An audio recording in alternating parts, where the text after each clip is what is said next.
Hello, for gaming community and Beyblade community as a whole. We're here for another podcast episode. I know I say that every time that we're up here, but that's what we're doing. It's been a while. I think it's been like 3 weeks to a month. But a lot has gone on, especially from our last episode. I can't really remember. I know we talked with Mr. Memes, but I don't believe I had been to an X tournament yet. But I did. I had a pretty big weekend. Went up to Mike's tournament. But beyond that, we have a returning guest, JA Industries. Last time we had his interview, it was just myself up here. Crisis, I think he has something else to do, but this time we have Crisis up here, so we all get to discuss Beyblade X. Maybe jump into some other areas of our nerd life and just go from there. So without further ado, thank you for jumping up here with us, JA. Yeah, thanks for having me. Yeah, man. So what's been going on with you? Well, since we last spoke, Beyblade Midwest, of course, happened. That was fun. We had our first Dex event, of course. I've got a lot of things to talk about that, but that's more later. But Mm-hmm. um, other than A lot that, of things to talk about with what? which is Beyblade X in general, Oh, since okay. I've played a few events and tested a few things. Uh-huh. Yeah. Uh-huh. But other than that, like since then, I've just been kind of living normal day to day while planning a couple things for October. Ooh, So, what you planning? our third annual Spooky Series event. So that's the big thing. We've got some interesting tournament formats in mind for that, like a team format for X, and we're gonna finally do 0G format for like the first time in a while. Ooh, Mm. Zero G, yeah, because y'all have a major metal fight community up there, don't you? Yeah, I mean, we mainly play Metal Fight Limited, but like we've been slowly trying everything. But Hmm. you know, Yeah, we can unless did you have any topics, Mike? Oh, I mean, we could just straight up pick up into open yeah. discussion because X I think is the major thing. I, Did you have I anything, think Mike? it's the no. X is the open discussion. Yeah, yeah. So as far as your tournaments went, how was it? Uh, um, okay, yeah, so what? the first one I got top three in, but like the second one I barely missed final stage. It was like really really close, but um I've been noticing a lot of different things, especially between the first meta we played in, which only had first month of stuff in the Nightlands, and then second month, of course, have the random booster or Mhm. whatever.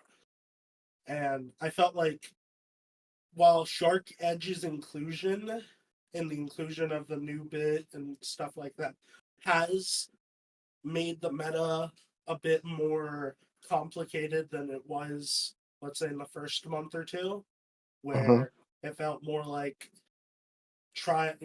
being really lucky with avoiding hits and just launching really well with drawn sword. Where now that we have like a second attacker and like I feel we have a more diverse playfield with the parts.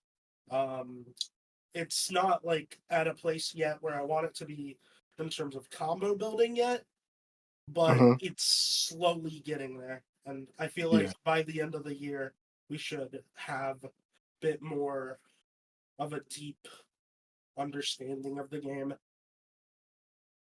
Yeah. Yeah, I was gonna say I'll be 100% honest. Right now with X, I actually don't. I'm not particularly liking it. Strictly because like your combos mostly don't matter, but there's actually like a very lack of skill in the game. Because we've just had so many battles where you launch in everything, you launch right to where you dodge an attack, and then they both end up going to the middle, and just random recoil happens, and you're in a pocket. Yeah, that's happens here too, but like it's I feel like for me, compared to what I remember from previous generations starting, I'm slightly more comfortable with the overall system, even if I'm not necessarily as comfortable with the competitive side of the system yet. Yeah. Yeah, I just think there's no actual like competitiveness to X right now. Oh yeah, definitely. Yeah. I can say that. The other day I was thinking like from I know how to transition, and Mike and I have talked about this before, but when Burst originally came out, um, and just the how the community felt with it, like the Beyblades were bursting extremely quickly. I can't remember from TSO's interview or even from talking to Jarrett if there was a meta initially or if everything was just kind of like a free for all. Do you Yeah, remember anything? yeah, there was a meta. It was like the Death Scyther and like on defense and heavy. Yeah, Hmm. Yeah, like it was because Death Scyther had like decent enough teeth, and of course like the attack types like tried to go in and do stuff, but yeah, and like yeah, Burst was a very um its start was very rough overall. If not for the fact like certain things like durability made testing culture very hard to pursue because you could test out Singular Valkyrie for like 20 matches or something and it's already worn by that point. And it's like it was a very difficult time for keeping up the morale, I feel, of some Hmm. players. And as Burst went on, it kind of just stuck in that direction. Yeah. But that was like very different than what we have now because right now there's like no meta at all, right? right. Yeah, I mean, okay, so there's like semi of a meta, like pretty much, especially in Japan right now. Like I don't know how many people follow up what's all going on in Japan, but right now in Japan you have Lance. Um, it's Lance. Well, before Shark came out, it yeah, was Lance, Hell Scythe, and Drawn Sword. They're the three heaviest layers, and then they're putting them on Needle, High Needle, and Ball. yep, Hmm. That's basically the meta right now. It's you're basically doing a bunch of stationary attackers because the recoil effect is there, and you're just hoping that you're not the one that gets recoiled out. Yeah. Yeah. yeah. That's basically what's happening right now. The only real difference from that is the inclusion, of course, Shark, and then Yeah, and now the that Shark fact Edge is out, it's and just certain another one. They're players doing the have same thing. have been lucky to get Cobalt Drake, so that's also been mixed into the Japanese side of the meta too. Yeah. I think yeah, it's really tough because I was thinking like, man, maybe this is similar to what Burst was when it initially came out, but it seems more like it's still fun. I still do think that it's fun, but it just seems like it's just all fun. And instead of like the competitive drive being there, I had higher hopes for it when it was initially coming out. Because I was like, yeah, of course TT would have tested. Of course they had this and that done, but I wasn't like entirely sure. Um, but it I don't know, man. It just seems like it's a lot of fun. I'm kind of on board with the way you two are, but I don't honestly. I can't even see like later in the year how it's going to work. And it's not necessarily just the Beyblades. It's just the way the stadium works. Um, So there is a way it can work, but I don't know if TT is gonna do it. Right. And yeah. the main way is weight. Defense and stamina types are going to need to be heavier than attack types. If they are Yeah. not heavier than attack types and things that have like high recoil, they're never going to get used. There's just Mm, no reason to use them. The like because that's why right now we're using Night Lance, Drawn Sword, and Hell Scythe because and Shark Edge now because they're the heaviest layers. Yep. yeah. So they have all this weight behind them. They can smash into things and just knock it out. And they have this recoil effect to where if they're in the center, they're getting hit and getting recoiled out. The game needs to be made more in a way where the attackers are lighter, so that way then they have to be using attack drivers to utilize the ridge, so that ridge is doing the big impact for them to try to push these heavier Beyblades out. Yeah, Uh-huh. and I And don't see that like. that Oh, you go. yeah, that's just what this game currently needs. They need to make, but they need to be very careful, because if they make a stamina or a defense type way too much, to where the thing even riding the ridge, the attacker riding the ridge still can't even knock it out, then We go back to defeats Earth. right. It defeats the purpose. Yeah, Like they have to really be careful with what they're doing. Right now, ratchets don't have any gimmicks, but I'm pretty sure eventually the ratchets are going to be the part that has the gimmicks. We're already seeing like the 560 and 580. They're thicker than the others, so they're already incorporating gimmicks, just minor right now. yeah. I think the one thing I am a little concerned about is once there's a common release for something like Cobalt Drake, which at the moment sets the difference between the heaviest blade and the lightest blade at about a 10-gram difference, Yeah. which looking at that is kind of scary for the beginning. And my concern is if we get a common release for the Bay, that it's not gonna, there's really not gonna be anything that can really stand up to that release for a while. Right. Yeah. I have y'all what was the new release that just came out? Shark Shark Edge? Shark Edge. Have y'all competed with that one yet? I Yeah. haven't, no. I've been Have using you- it a lot. You just for testing, or have you been in a tournament with it? Oh, I had a tournament last Saturday, actually. That was where I got to use it. Okay. Yeah. I started out pretty strong during first stage with it. Like, Mm-hmm. one thing I noticed about the Bay is in general with X2, where like I would basically start out in the negative for some reason or another, just bad luck, and then I come back or something. But I've been finding that Shark Edge doesn't necessarily like to be on the flat bit or the low flat bit.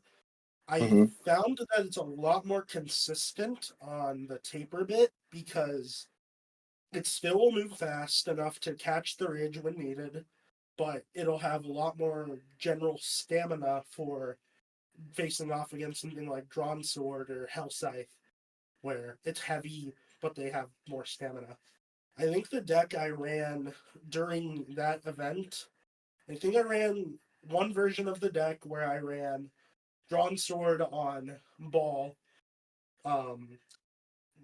Dark Edge on Taper, and then I think the third one was like Hell Scythe on High Needle. And other than that, the only other variation was sometimes running Drawn Sword on low flat just to try and like see if Drawn Sword being lower would do anything at all. But Yeah. I've been finding that in general, one thing it's a combination of factors that have led me to my general conclusion about X, which is I I almost like low key almost pulled out my arm because I'm not used to launching so hard. Because I usually hold back on You have a launching string launcher or a ripcord? Oh, I've used both, to be honest.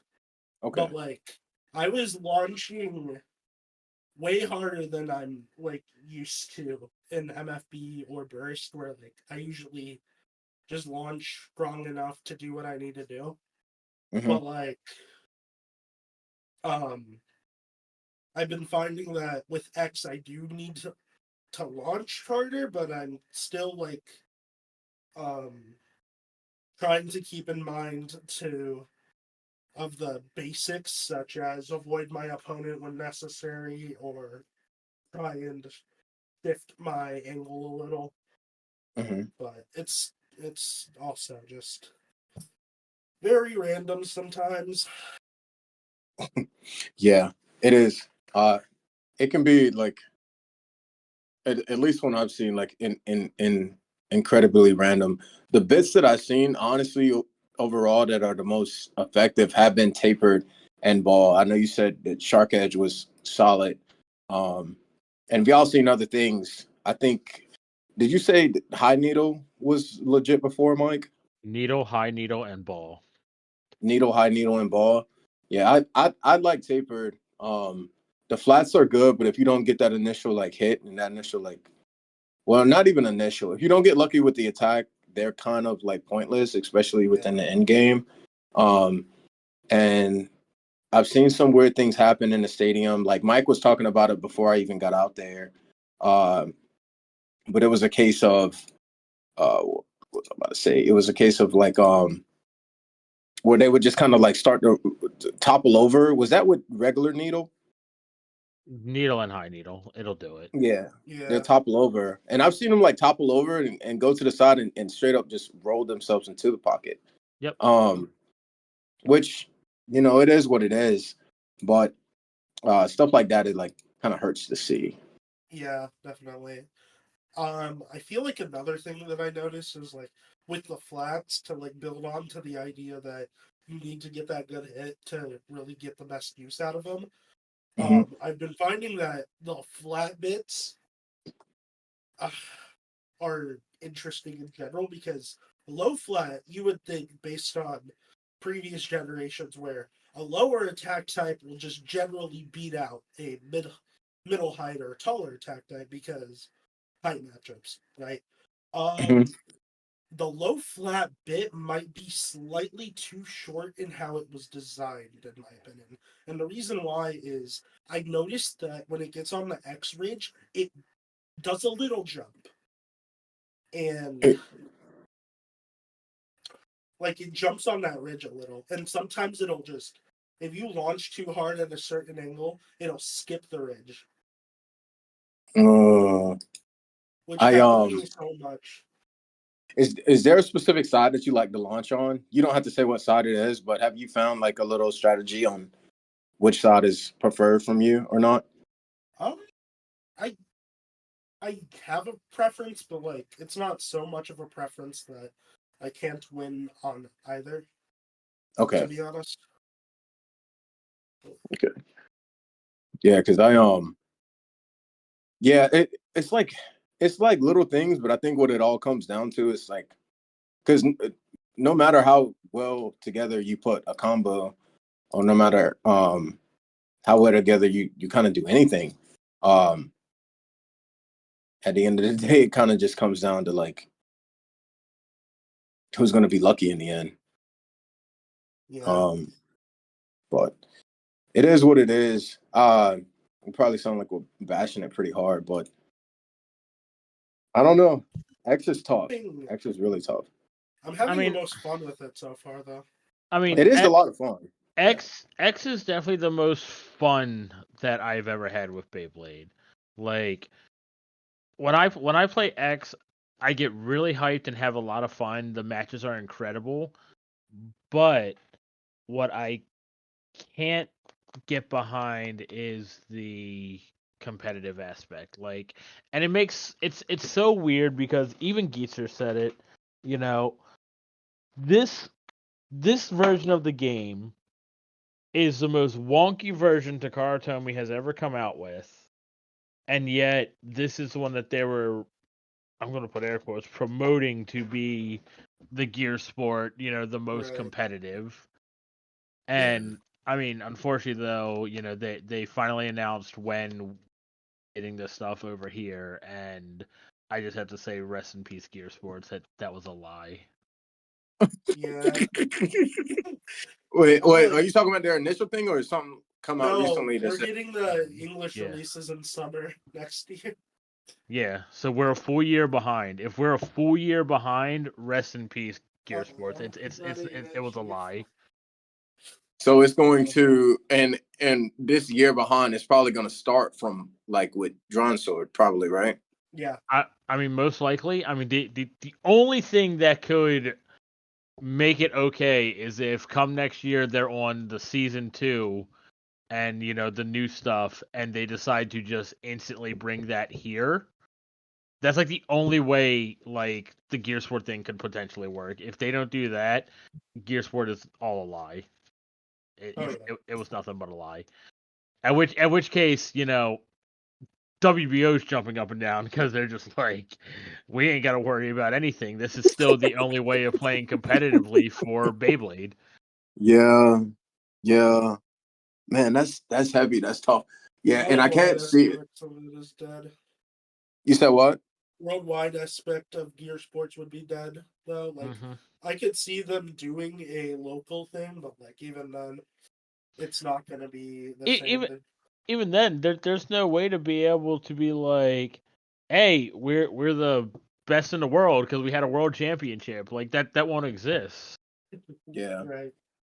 I can see the world in like the whole world view. I think it's heavy for us because we're already involved. But for next summer, when it comes to the stores for the kids or whoever that don't know too much about Beyblade right now or Beyblade X, like I can see them getting a little bit hype over it, so having something to do. I think like we just might be a little bit salty about it because we know what's up, and that's a year behind. But yeah, the global aspect of it probably would be shot. But I think maybe on the domestic level, if it did release and it was really hype and things like that, that we could have a potential to see more players jumping into it or getting into it. But that's just me trying to be optimistic. I was also highly optimistic about the meta, or about the like testing that Takara told me would have did. But like I said, or like we've all said, it's still pretty early. But it's just tough for me to see the future with it, with the way the stadium is, because no matter what, it's like the stadium is designed for attack and or for those ricochets and hard hitting battles, which is fun and nice, but it is so random. And like what Mike said, if you do get the heavier Beyblades for defense or stamina type things, then we run into the burst issues to where attack may not be as viable. I don't know. It's in an odd spot. The only thing, like the whole thing is like X has the potential to be really good and really competitive, but it's just how is Takara Tomy going to properly do it so it does? Like maybe right now they're just throwing random stuff out there just so that way then they get the hype of the game up. Especially considering they probably focus more on Japan and those countries than they do the United States. Us here in the United States, we take some things a little too competitively when we shouldn't. Yeah. I mean, yeah, we can do that. Yeah. If you see certain types of tournaments, the amount of salt that happens in the U.S. is something else. Oh man, Yeah. I can tell you this story real quick. So, all right, so back when I played like extreme like competitive Yu-Gi-Oh, okay? Me and my buddy John, we would go like our whole group would go over to our friend Adam's house to play, like play test. And me and John, if we played each other, man, if I like drew the right card or something, there would be like F bombs thrown at me, and he'd be like, "You really think you're, blank good? Oh man, you could draw the card." And then like the same thing would happen where like he would draw the right card, and I'd be like, "Wow, look at you! You're the best player in the world!" And it would just turn into like this big salt fest. And we're not even playing for anything; we're just casually playing, and we're like insulting each other. Yeah. Of course, so then it would end in like, John, you want to go over to Subway? And he's like, yeah, let's go to Subway. That's me and Mr. Memes playing Smash. It's It gets like that. Yeah, it's I've seen like, yeah, I think we do take it maybe a little bit too serious, but I think everyone actually, I don't watch like tournaments outside of the US too much. But I can imagine that everyone getting a little bit salty or frustrated. But I don't know. Now that I think about it, I don't think of any of our guests that we talked to, like they tend to just kind of go with the flow. Like even when we talk to Papa Bay and stuff like that, it's like there may be some questioning or some weirdness that they may see, but they tend to just go with what they got going on. Yeah. So yeah, we may be right. We may be just the angry people in the US. Ain't no telling. But it is shoot. It is what it is. Yeah, I mean, the way I see this whole X dash thing is in a similar sense to the tripping in Super Smash Brothers Brawl, but like I still think it's a slightly better because like the tripping in Brawl fundamentally changed everything in a more extreme level. I feel, but that's how I look at it anyway. You said the tripping in Smash Brothers? Yeah. In between the second and the third game, Melee and Brawl, they added a feature called tripping, which basically when a character starts to run in the game, there's a chance that it'll trip over, which slows down the game a lot. And basically a lot of players that played Melee ended up staying behind for specifically Melee for that reason alone. And it split the Smash community. Yeah, I didn't know about that. But I could see that happen. I didn't know about that. Shoot, man, I keep losing my train of thought. I have too much going on right now. I don't know. I still have high hopes.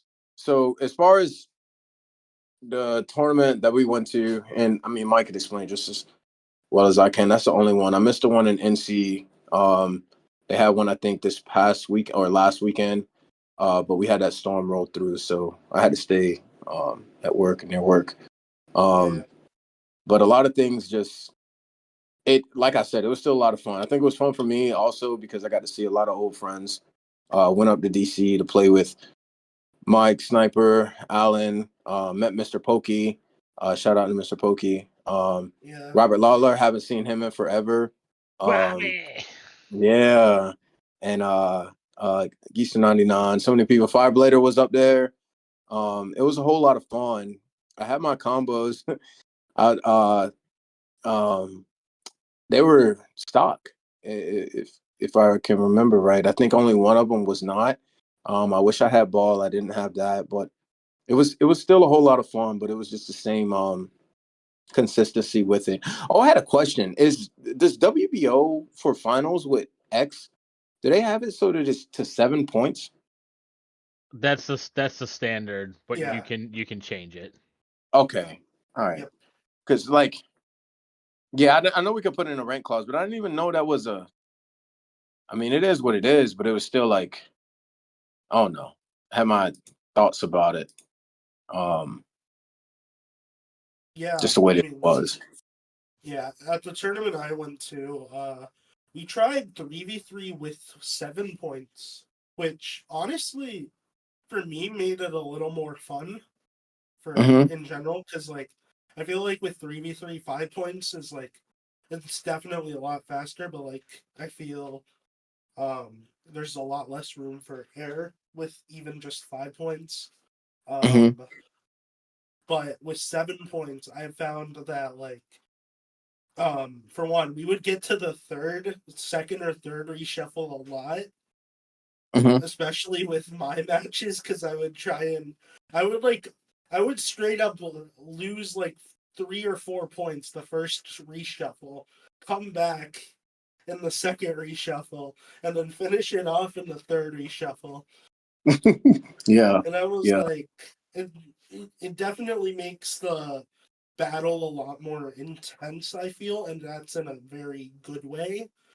Though, like, that's more of like a non-competitive thing, and that's why for me, like, I'm more okay with this than certain times in the history where something was like so competitive it was unfun, mainly thinking Josie type of era where it was like for that period of 6 months it was like practically a solved meta outside of a couple of things, and basically a lot of people chose to use certain things over others when if they used certain things it wouldn't have been as samey as it was, but Mm-hmm. I mean, you can't really change people. It's how it is. Yeah. One thing that shoot, I hate that I keep forgetting. There was one thing with X that I had noticed or I seen. Man, it was just on the tip of my tongue. Um, Dang, I'm sorry, listeners, that I always do that. Oh, yeah, I do, man, because it was one thing, because I know we keep going on about X, but there was something, and I felt like it was fairly important, but it's all good. It's all good. Um, but beyond that, did you have anything else? Did y'all have anything else on X? I mean, sort of. So, just for anyone listening, if you are in the Maryland area and you've come to any of my tournaments before, or even if you haven't, I've recently been hosting more at Superstar Card Gaming because it's closer to my house, and I'd rather drive the 15 minutes and drive 45 minutes to play Beyblade. But we are now doing a permanent like weekly locals. So every Saturday, 12 o'clock is Beyblade locals for Maryland. So everyone come play. Sweet, Yeah. sweet with it. Funnily enough, I have a pretty similar type of thing that I'm working on. I haven't completely worked out all the details yet because I've been talking to different people that I've never met before. But like, there's this thing at my campus called Gamer Hall, and that's where like a lot of different video game locals happen. And I'm trying to see if I can get something like that set up with Beyblade, but like obviously I'm still trying to see if it's even plausible, whether Beyblade would qualify, or you know. It's one of How those is things. how is your community liking?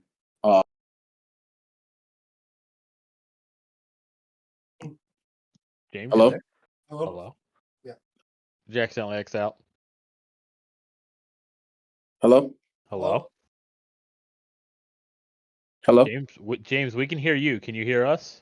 Yeah, I can hear you now. Yeah. All right. How's your community liking the new system? Okay, so to be honest, with the Midwest, I would say we're almost Oh, like a group of misfits to some extent. Like, hold on 1 second, Jay. I have to run outside and grab some groceries for my wife real quick. I will be right back. all right, cool, no All worries. Yeah, go ahead. I'm listening. Okay, so I would kind of describe my region and community as kind of like a group of misfits, mainly just because we're like the type of people, because we're so spread out against like 4 or 5 different state dates all over, that we're like always traveling and like experimenting with different niche things. Um, we've been described by other people, like I think Vulcan Eagle put it once best, where he initially thought that we ran Jink because we couldn't buy the parts. And then he realized, oh wait, y'all do have the parts, y'all just don't want to use them. And I'm Yeah, like, yeah, so true. But like, I don't know. We're definitely a very like competitive region. That's like we have like some of the craziest rivalries on this side of the Mississippi. hmm But like I feel that overall though, we're definitely it's definitely grassroots in terms of we're like a bit disorganized still, and it's expected. We're smaller, we're crazier, yeah. Oh, we're just there for the fun. yeah. I meant in terms of like X, is your community accepting of it, or Oh yeah, it's still like probably gonna be okay? we're pretty on board mostly. Like there's a few people that are still not sure, but like we've made it a policy to the people that have extra parts to lend out to people to make sure they can try and experience it. And that's kind of been my goal with the Spooky series and why I wanted to do team format, because it would allow for more people to try and experience Beyblade X, because I mean they could borrow parts from a teammate and face off against other teams of a similar skill level or experience. Mhm. Mhm. Yeah, I actually remember what I was gonna say, but I'm gonna wait for Mike to hop back, because it was I want to get when y'all played y'all tournament. Did y'all play the finals? You said the 7, or did y'all do 5? You said you did 5 points, right? You did 7 in both stages, actually. Oh, oh, you did. Yep. Have you played the normal way to where it's just like the 4 points Yeah. for? Oh, I we haven't like necessarily done it at my events per se, but Mhm. I think we did it at um so a person a tournament that's kind of like a bit more technically East Coast, but they've more kind of been bundled into our group is Pittsburgh, but that's mainly just because a lot of our players will travel a few hours to Pittsburgh to play there sometimes Mhm. because we know the organizer. But I think one of his tournaments might have been 4 point first stage, but I can't remember off the top of my head. Mm, mm, mm. I'm gonna um I'm gonna shift for a second, and then I want to bring it back. I'm actually gonna write my question down, Yeah, but just for Mike to come back, because I want to get both of y'all's opinions on yeah. what I am asking. It's something with the tournament, but beyond X. So just to, I guess, shift gears. Uh, you feel like filling me in, because I'm not even gonna lie. I know you came onto the show. Has anything been going on wild with the WBO? You happy with the state of the WBO right now, or anything like that?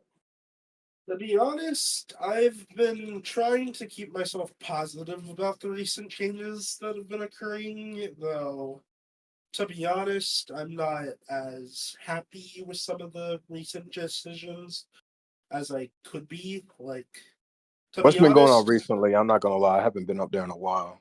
namely, it's the ranked clauses thing from June. Like, Oh, okay. it's still a pressing thing for me, just because while personally I like some of the things that came with it, I also am not a big fan with some of the things that came as a result of it. Namely, Yeah, while I understand the purpose of adding this system was to try and reduce the amount of debates, all it has done was add more debates on what is the best version of the format, right? yeah. Um, and there's a For couple of other things like what the default format should be, right? yeah, yeah. And it's How do like, you? Oh, go ahead. oh, yeah. And like a big example of this is a format that I'm very passionate about, 4D format. Our default format is basically allowing certain things that are not recommended. Like, we have this wheel called Diablo, which is from Diablo Nemesis. It's a very powerful wheel.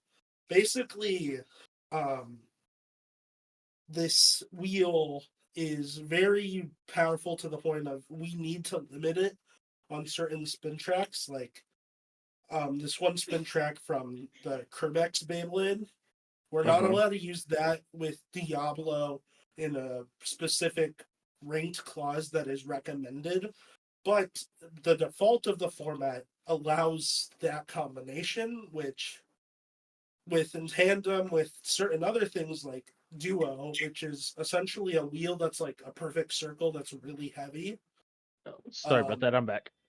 No, you're good. and Elevator 230, which is basically kind it's a really tall spin track that has a disc that kind of just makes attack force itself to be on higher setups.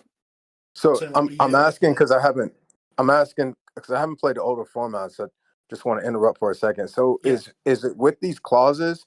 Is it pretty much making the formats? Are people using like rank clauses to bring in uh parts or bays and stuff that are typically banned in that format as a clause to use in that format? Or basically initially, okay, so with the 40 example, before the ranked clause, the default ban list was the things that I mentioned being banned. Mhm. However, with the ranked clause update, the base format got changed into sort of an unlimited format where you have to ban things in the clauses, and these bans are recommended. But for those that don't know this, it's going to be very jarring for them to play the base version of the format where things are a lot more, I would call, toxic for, Yeah. and not the intention of the people that made the format, like Cake, Swift, me.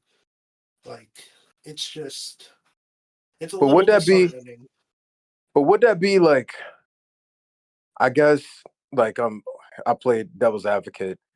If you're having your event, like you're having your event and you made the format now with the unlimited one, can't you just yourself make the rank clauses to be like these are specifically what I want to ban for this event?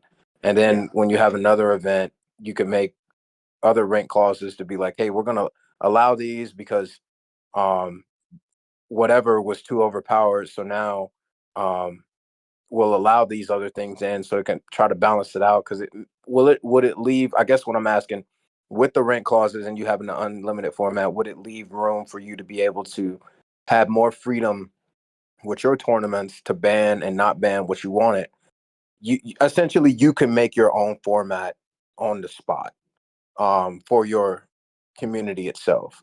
I think um the, I think the thing that makes it difficult though is with the ranked clauses, how it works is you're given a specific set value of different clauses that you can do. Like, for example, Burst Limited has like 5 or 6 ranked clauses that you can apply. You can only apply those specific clauses. You can stack those clauses, of course, but you can only apply that list. And you end up with a point where you need to ask the staff members to see if they could add another clause into the list to allow the format to keep itself ranked. I didn't know that. I thought clauses you could just do what you wanted pretty much. I That's like that's what you would think based on what it is called, but like it's a lot more it's a lot more complicated than it seems, I guess. Yeah. Well, let me not say you could do what you wanted, but I thought it was a matter of you could change the formats. Like if I want to run 3v3 in first stage and then single bay and finals, like I Yeah, might be able to yeah, do that and then like have my own point system. And if I wanted to do a ban or remove a ban, then I could do that. And honestly, as I think about it, I don't know too much else yeah. I would I want to mean, do. as long as it's listed, you're allowed to do it, but if it's not listed, you have to try and get staff to add it into the clause list. What were some things that weren't listed that y'all were trying to do?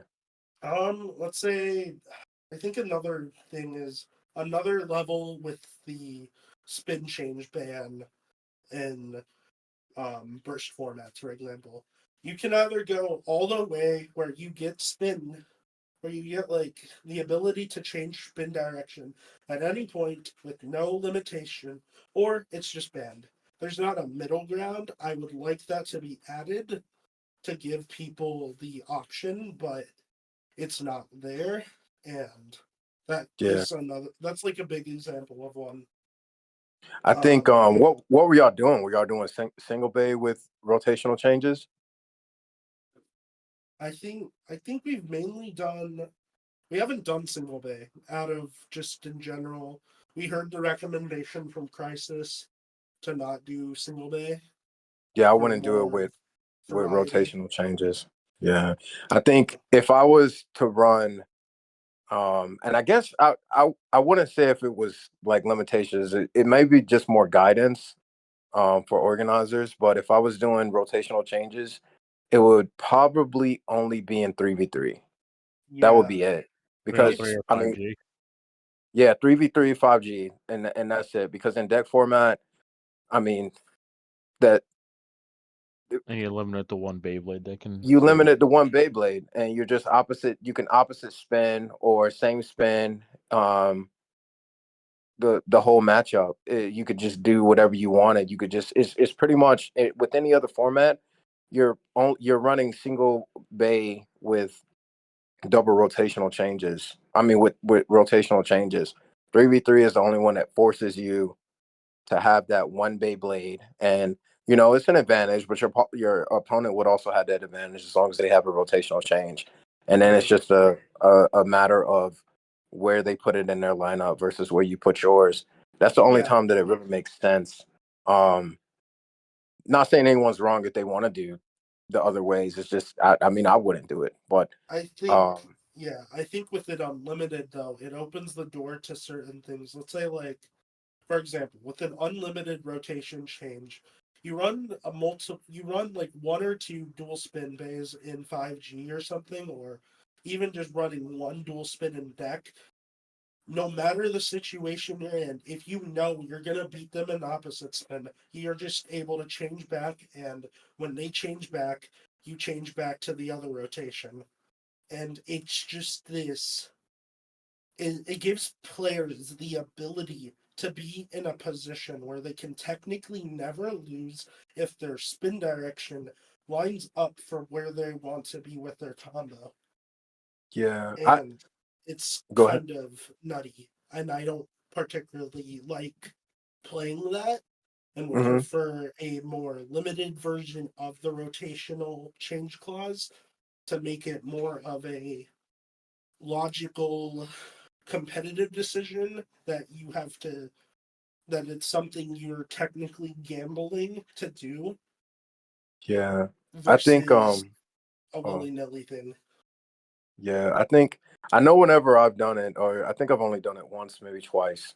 It was 3v3. It was one Beyblade that was able to be a rotational changing Beyblade.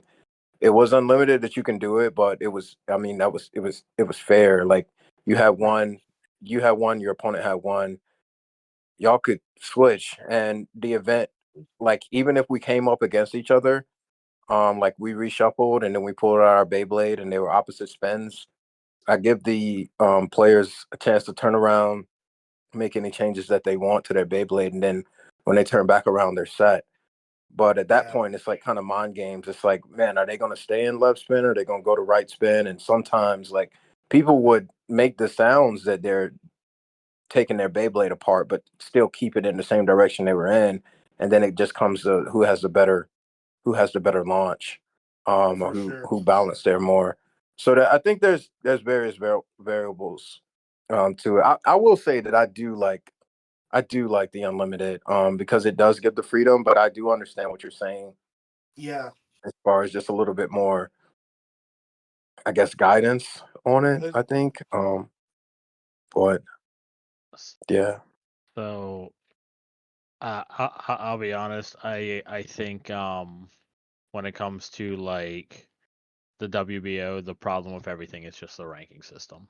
Yep. Like yeah, I That's yeah, the mean, crux. I've said it like 650 times. Like the ranking system is the issue. It either needs to be it either needs to go away completely and let people just play what they want and then have regional and national type events. Or if you want to keep the ranking system, you need to make a standardized form of play. And no matter how many times people complain about it, the WBO staff, like the organized play team, needs to just say, tough. If you don't like it, don't play. yeah. I think that's what it would have to come down to as far as for ranked events, because the rank clauses, I mean, we have them there and we're not even like, I mean, we're playing rank, but it's not really getting recorded at this time until they figure it out, if they ever do. Um, Yeah. and I know they busy, got stuff going on, but I will agree in that aspect. Like if it is legitimately ranked, there should be some type of structure because you're ranking players, but what are you ranking them on necessarily? Because it's not like fair. It's like everybody's playing a different sport. Like, yeah, we're all playing Beyblade, but we're all playing a million different ways. Yeah. So how can you compare that to? How can I compare North Carolina to Maryland or whatever region? It's And simple. we're all How can you compare two different regions if they play different formats? If Right. yeah, Maryland is always playing 3-on-3 and North Carolina is always playing pick three, choose one, the skill needed for each format is completely different. For sure. yep. So, you need to standardize it. Yeah. Not Definitely. then you have things like if you have a region that's playing in the DB stadium and the other region is playing in the standard stadium. Well, they're completely different. The metas are completely And different for those stadiums. those are Right. two, yeah. It's even as simple as like I feel staff has spread themselves way too thin lately in general, just with the whole ban list stuff, the other issues. Like I think I've been harkening back to this thought process of something Cake told me once of, and I remember this system too.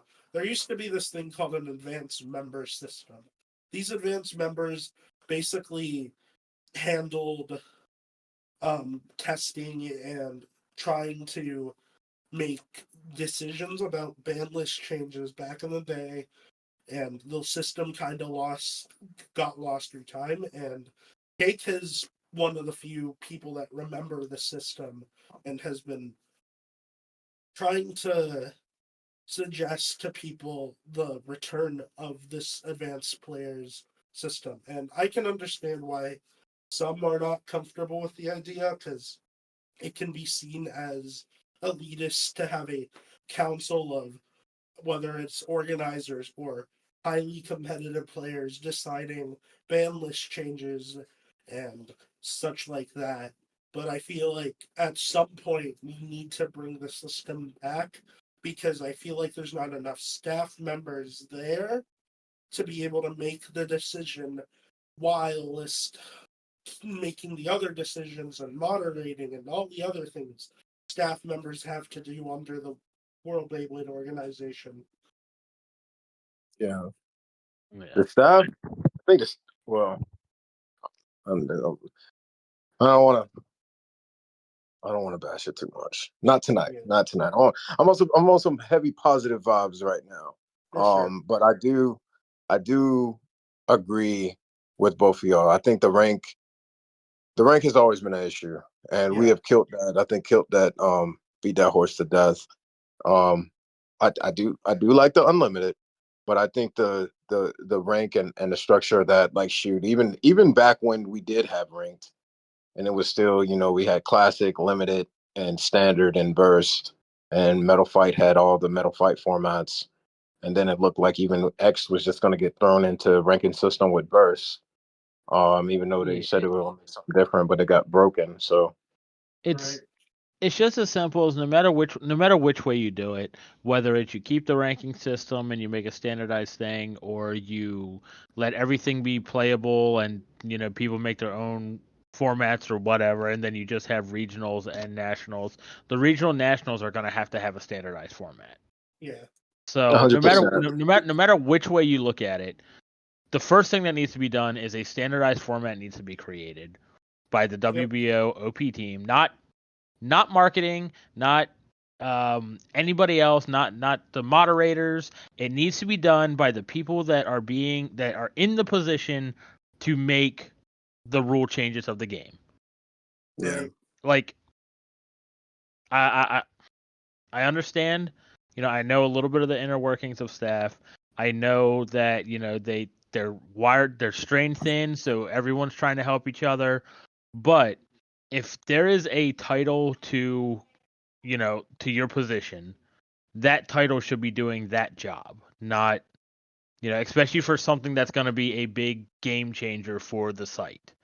You can't have everybody else's opinions thrown into this. It needs to be done by the people that are trusted with that position that are thought of, hey, they're going to look at it, they're going to get whatever information they need, and they're going to unbiasedly figure out what is best for this game to be healthy and good. 1,000%. 1,000%. I Yeah. were you about to say something?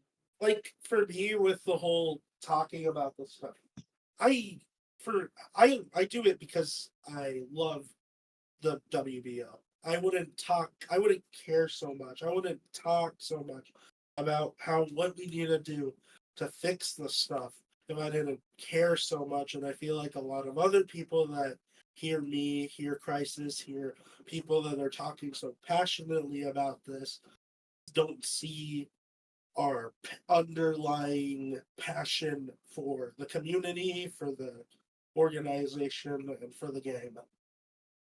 You know. Yeah.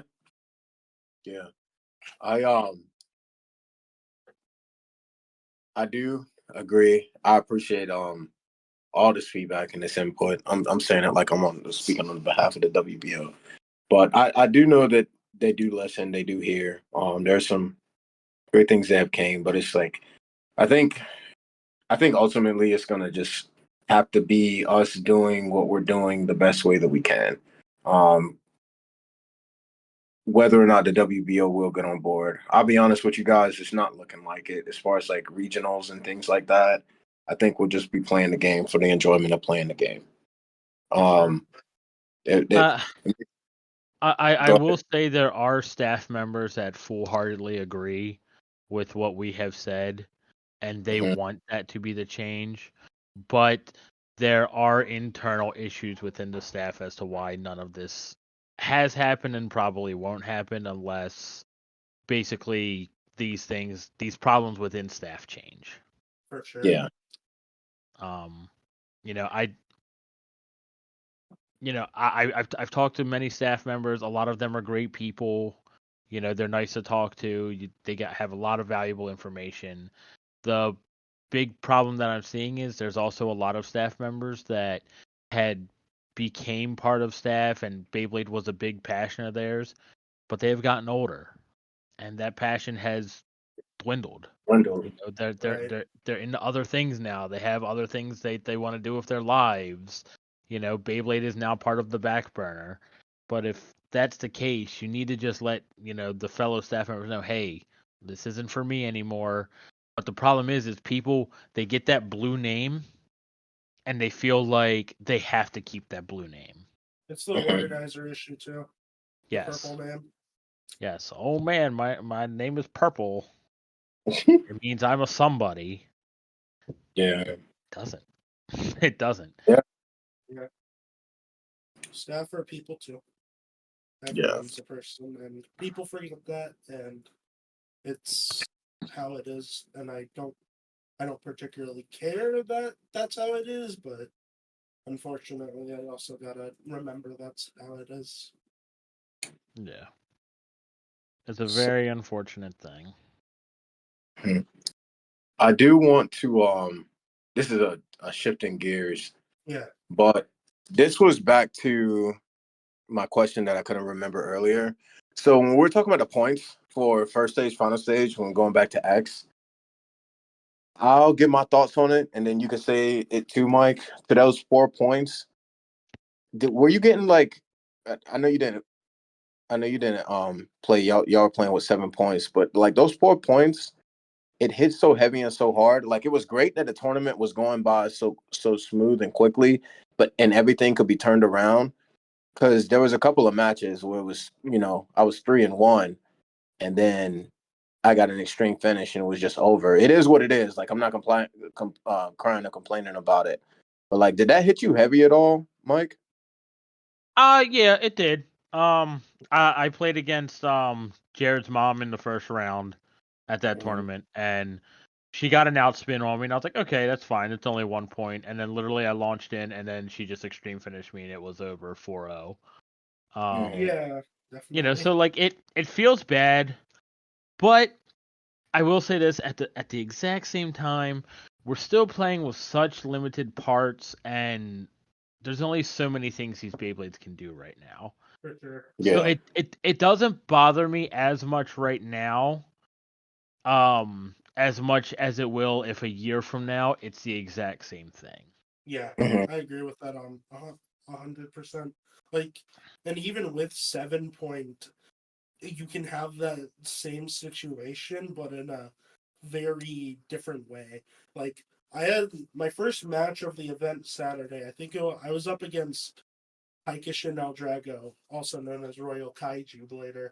He got like 3 or 4 points on me in the first shuffle, and then I managed to, if I recall, I think I managed to like get a KO and a outspin in the second shuffle, and then the third shuffle I finished it off with like another outspin and then an extreme finish to top it off, or something like that. And it's like the ability to come back in Beyblade X is a very intrinsic part of the game, I feel. Mhm. Um, and I feel like it's The definitely more exciting, but it's not the competitive problem with it is the comeback isn't controllable. for sure. Yeah. That It's not.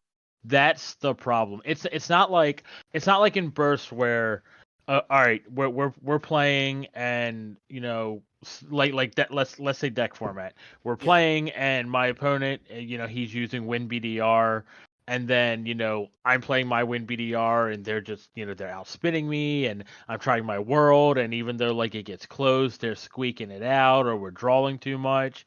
So then finally I decide, all right, screw it. I'm pulling out Guilty and I'm launching in Guilty. My skill with the attack is now controlling that I'm now getting points into for this sure. game.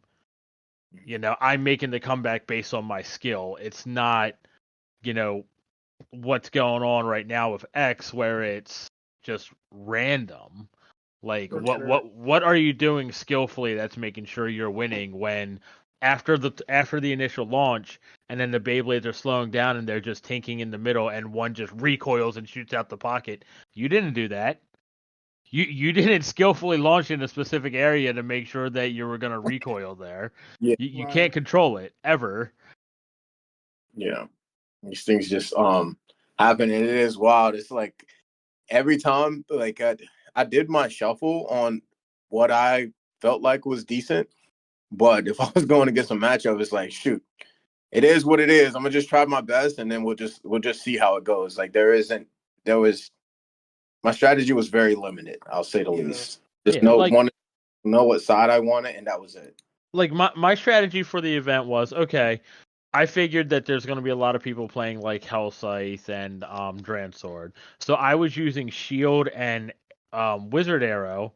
So that way, then like I could try to be like, okay, well these are a little bit more rounder, a little bit more smoother. The recoil when it happens, they're not like being affected as much. So I was trying that as the strategy to beat those other bays. And Mhm. whereas it's in practice, like the night before the tournament, me, Geetster, Kirito, Robert Lawler, we were all here at my house practicing, and I was just destroying them half the night. Mhm. But then I get to the tournament and it doesn't even perform that way. So Right. It I have no hurts. I have no clue what's going on. Like I thought I was like five heading the strategy here, and then I mongoloided, I guess. I don't know. Did I was it because I never chose a side? I mean, I never chose a side when we played here, but did I unconsciously not realize that I was on a specific side the entire time? I don't know. I don't even Mhm. Right. remember. Like, Yeah. Yeah. It was tough. I think the overall consensus is like still back to the beginning of what we said. The game is fun as hell, but it's like the strategy isn't there. Like it's very minuscule, if anything. yes. Um, and that's just it. Just kind of what it is with That X.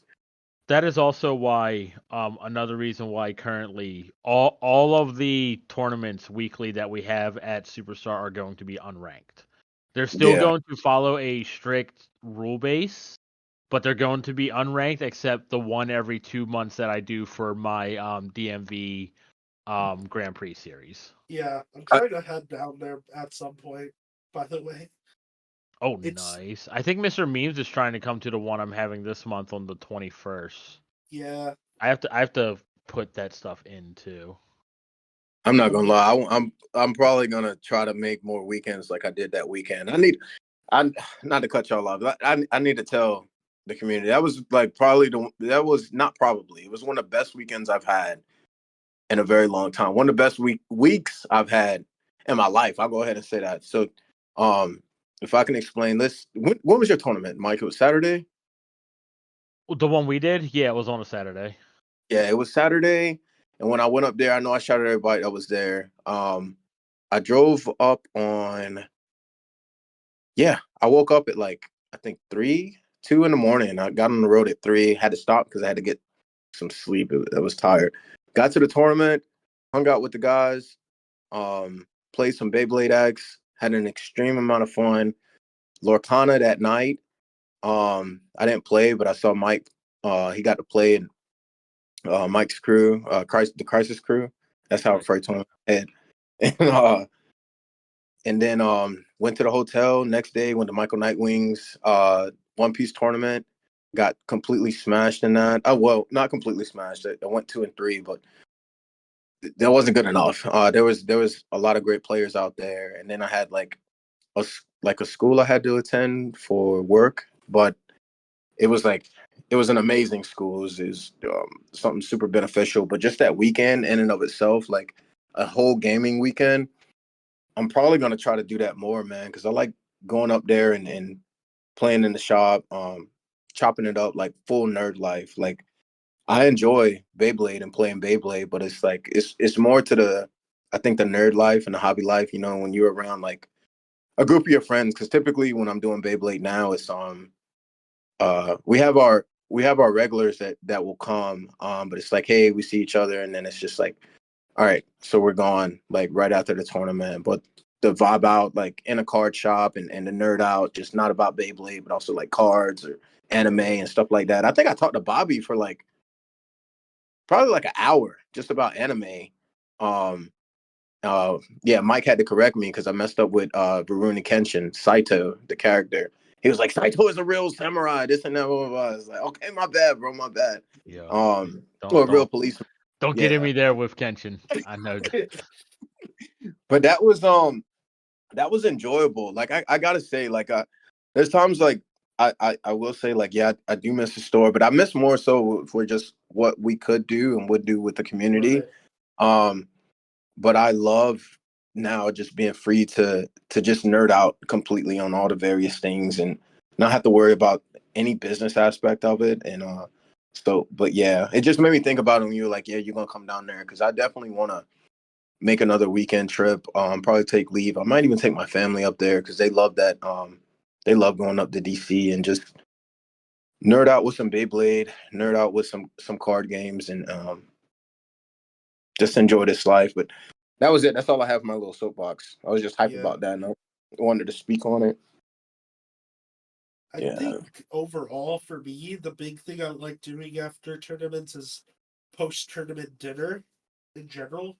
It's just like Yeah. to be able to just decompress after everything with some of the homies at the tournament, whether Hmm. it's like something as going to the nearest Culver's or having ice cream or something. It's just one of those things that I feel like is so important because I feel like people can get themselves into the pattern of they don't really hang out with the tournament, their competitive, with their rivals afterwards. So they only Yeah. start to see them as rivals and not people that are just interested in the same hobby that are also your rivals. Yeah. Yeah. It's like personally, like not only is Maryland one of the other places I want to go to at some point for one of the DMV things, but I'm trying to make a trip to Jersey at some point just to see how Mr. Memes hosts in his home area. Plus, a little while ago, Sniper challenged me to a title match because my YouTube channel's Left Spin King J, and he said, nah, I'm gonna challenge you for that title.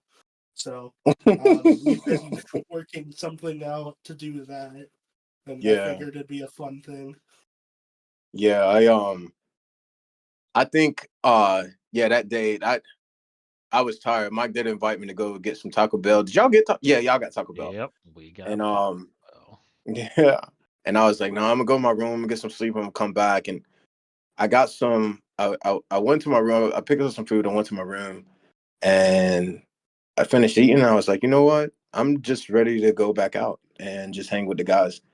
For one, I was like, if I do lay down, I know I'm not gonna get back up later. But also I was like, man, I wanna hang out, you know, because I don't hang out too much. And um I do have like I have buddies and but we don't really hang out too much. Well, Fireblader, he's a lot younger.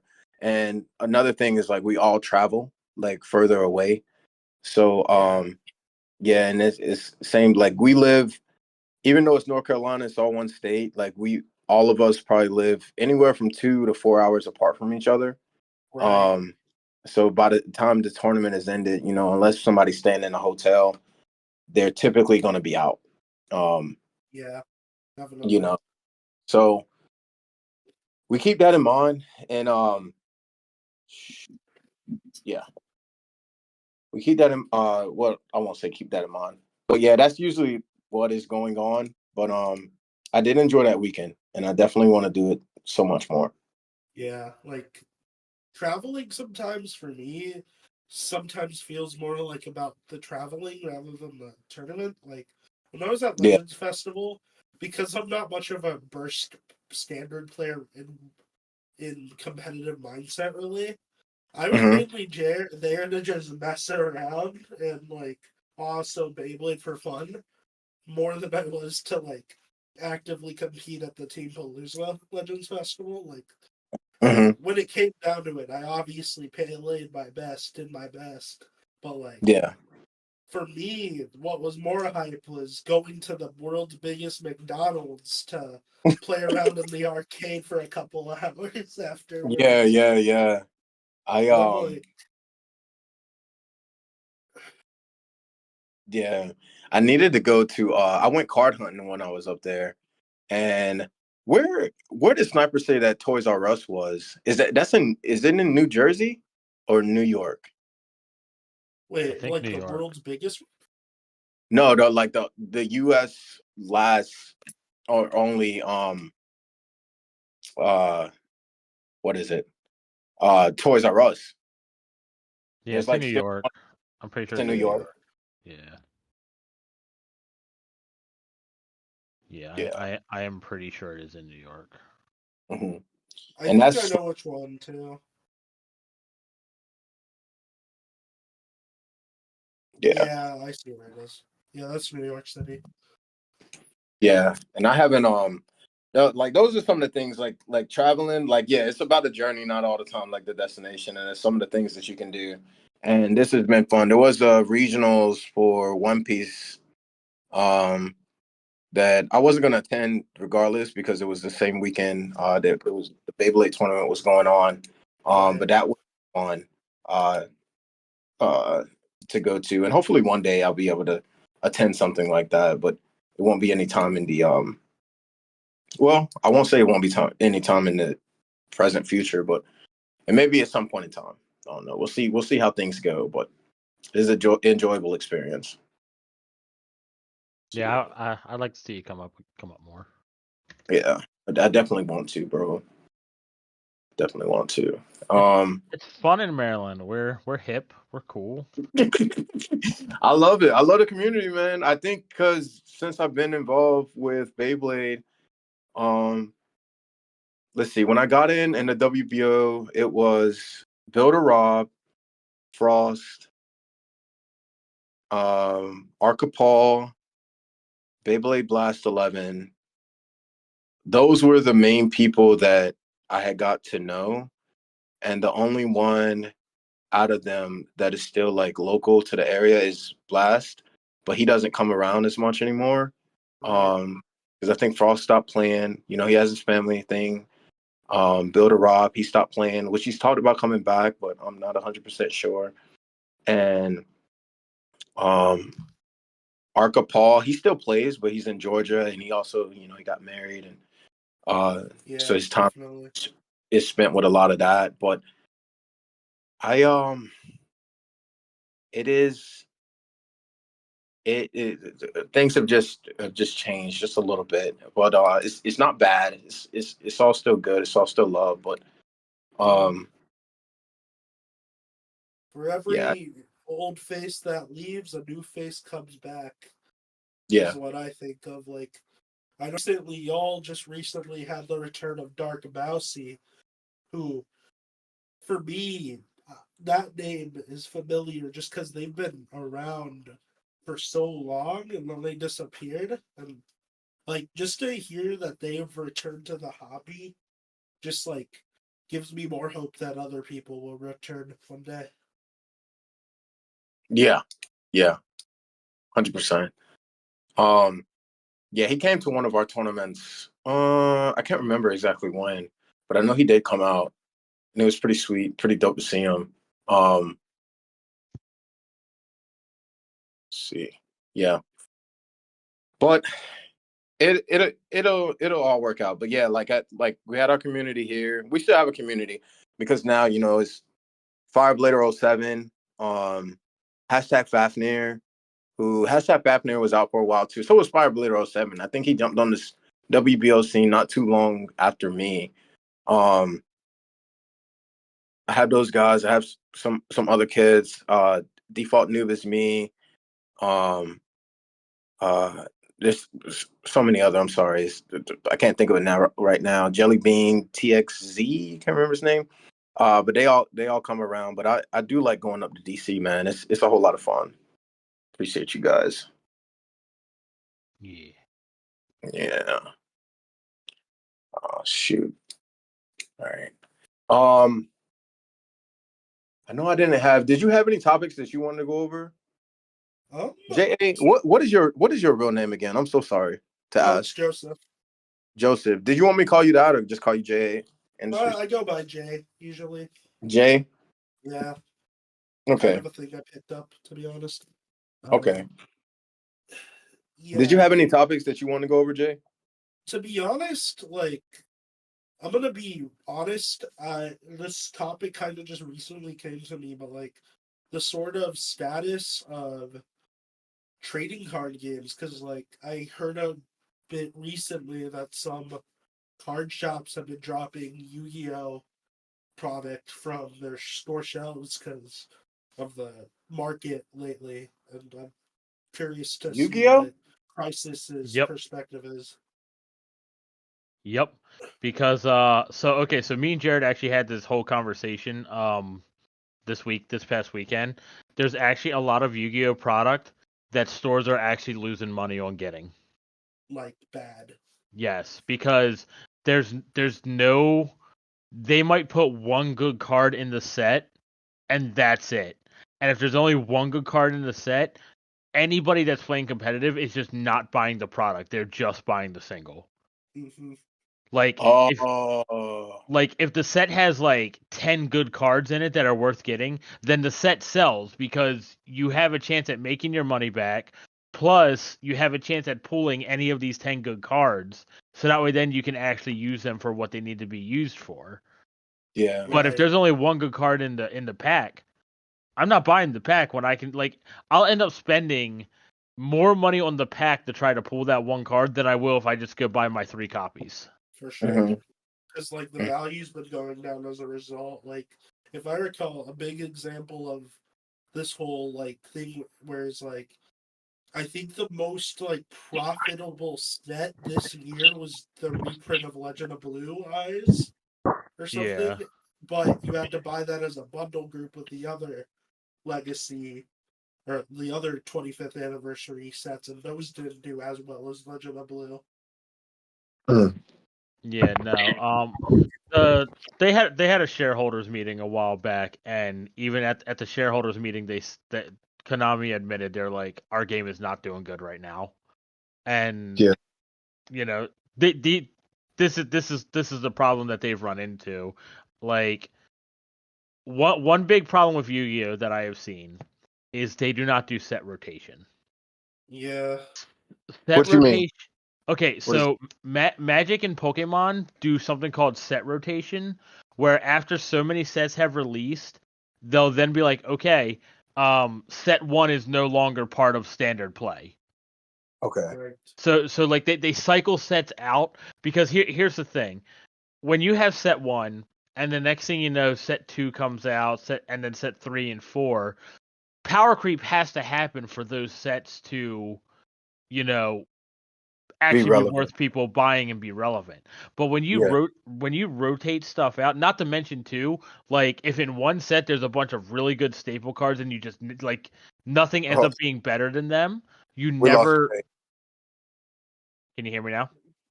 No, we lost Jay. Oh, did Oh, we? did we? Oh, you still here? Yeah. Oh, Yeah. okay. Sorry. What? Okay, James, you my phone's okay? messed up.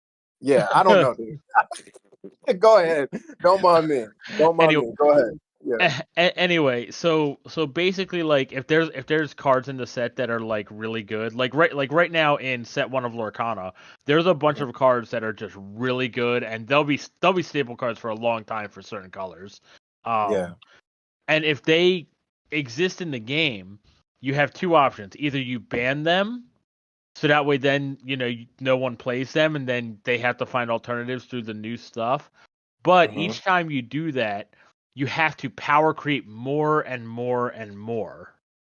And Yeah. by power creeping, you eventually get to a point where anything that's not the latest set, or at least like the last like 3 sets, unless it's a very highly powerful staple card that they have decided to keep in the game, it'll never see play again. Like nothing will ever Right. see play again. Hmm. Okay. So then if they do set rotations, what a lot of things like Pokemon and Magic do is they'll get so many sets in and they'll start rotating sets out and say they can't be played. But if there are certain cards that are like needed in order to actually fundamentally play the game because of just what they do, they'll reprint them in a set so that way then they're still viable and you can still use your old copies of the card because it's the same exact card. Yep. Oh. So Okay. that also helps out the market value of cards not losing their value. Like Okay. if this staple card that's really good and nothing will ever like use it again, but it's not like super overpowered, it's just really good. They can just keep reprinting it and letting you play it, and then it'll keep its value forever. Hmm. Yeah, that's definitely what's up. Yeah, I feel like that's the better thing. I'm not gonna lie, because I have my One Piece doesn't have as many sets out. So we're on the fourth one in the US, I think the fifth one in Japan. Um and I think they're close to getting the sixth. But regardless, like I do have what I play. I wouldn't mind changing up my deck, but we have leaders and I really like my leader. But even so, I think I could adapt to whatever changes they make. I think that'll keep the It, game healthy. it's a Yeah. Bandai game. They're just gonna mess it up. I'm sorry to tell you this, That's Yeah, the I know point. you anti Bandai, but I am I'm anti. holding on to this. I am anti Yeah, Bandai. I will never play a Bandai card game again. My man, people were like, "Hey, Digimon's coming out. It looks so good," and I was like, "Oh yeah," and they're like, "Yeah, it's made by Bandai," and I was like, "No." No. And no, then literally, like, not even long in, oh, Digimon's dead. Bandai yeah, messed it up. It yeah. started out so decently good and then Bandai. Once again. Yep. You don't Yep. like So Bandai either, Jay? no, it's okay. They just It's have a kind of bad reputation. complicated. It's Yeah, complicated with Bandai because it's not even just like the card games a thing anymore. Because it's like Bandai America, especially with some of the product decisions they did with Super Sentai adaptations with Power Rangers or Digimon Fusion almost 10 years ago. Like some of these yeah. decisions where they basically did a Hasbro and cheapened out on the American product, but it was Uh-huh. like such a drastic thing that it was like you see a Digivice in Japan versus the Digivice in America, and the Digivice in America looks like a knockoff toy that's compatible with cards versus an Yeah, actual device. Yeah, like it looked like a Happy Meal toy. Right. Yeah. Yeah. Yeah. I mean, I'm still holding on strong until I have a reason to be like, oh no, this isn't gonna work. But yeah, I have heard heard all the faults of Bandai. I've heard it heavy. I'm just hoping and I'm waiting and I'm seeing. I'm Yeah. enjoying it for right now. So Get into we'll see how. Arcana, it's just better. Yeah, Lorcana It is looks solid. And good. that may be what I jump into if One Piece like completely falls out. But I'm just heavily in love with One I Piece was right now. I was gonna get into the Bakugan TCG at the beginning. The very end of year one, okay, fine. Year two, I'm like, okay, what the heck is going on? I am not getting into this. Like, What? Yeah, go ahead. like with the Bakugan, the original Bakugan game, very simple. They didn't really put much thought into it. It was fine. The new game, they basically combined a trading card game where the deck is basically the life point system. So, like, the amount of cards you have in the deck is how much life you have in the system. Mm-hmm. But the issue with What this game was is it? Bakugan Bakugan. TCG, Okay. the reboot, where it's like it started off fine trading card game wise, but the problem was they just I think they went way too fast, did way too much. They ended up releasing a thing where like they have those like old things like Max's Dragonoid, those types of things where it's like a big mech version of the main Bakugan Dragonoid, but then with the fact that they had this as a TCG, they decided to put like a stupidly busted card in that thing, which is Yeah, like for the first year, that's such a wild thing to do.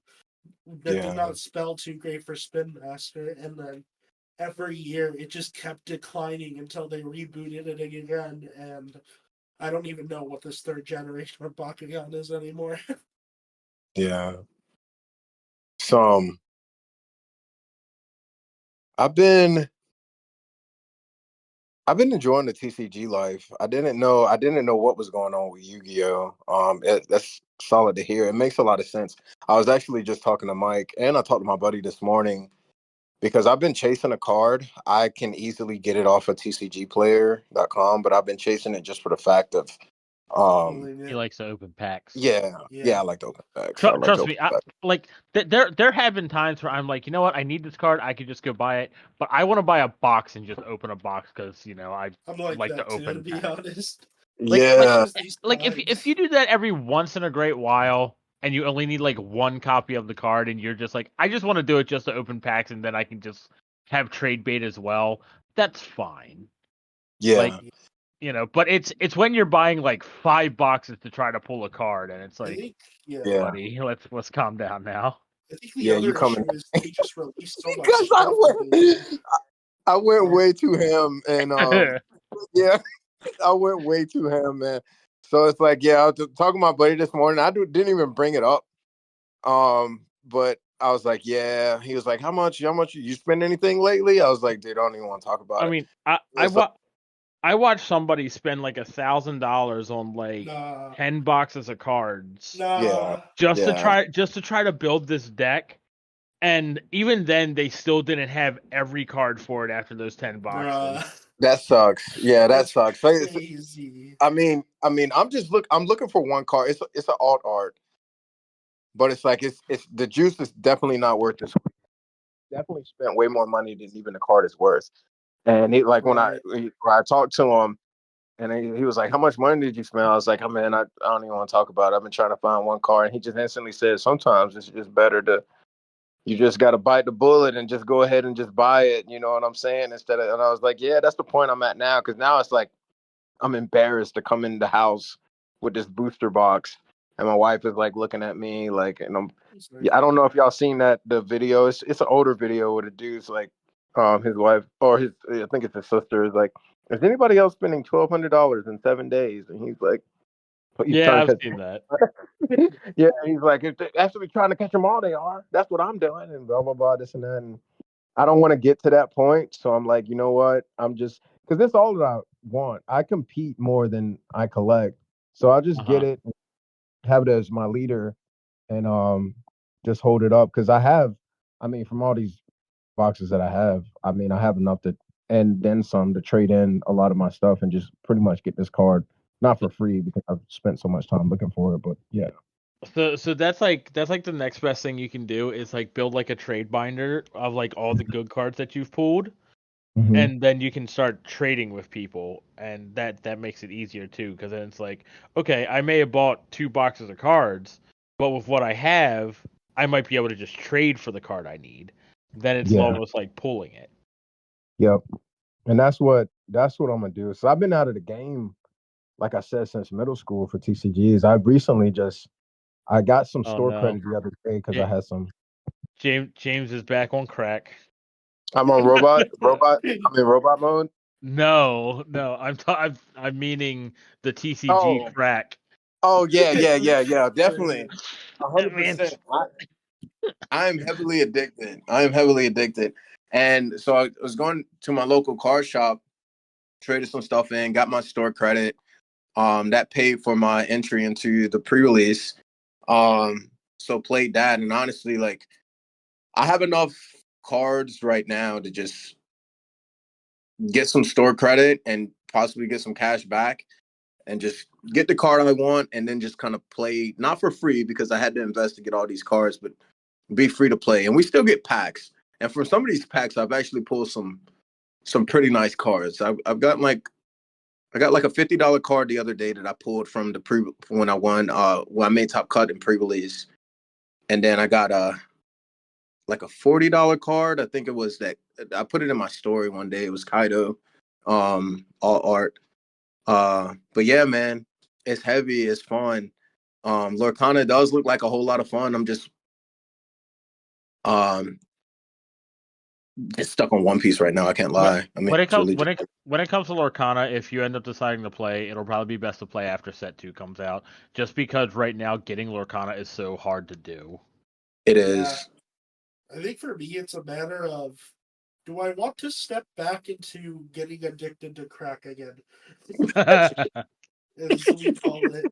It's Yeah. really just a matter of, do I want to go back to this again for the Yeah. third time this decade?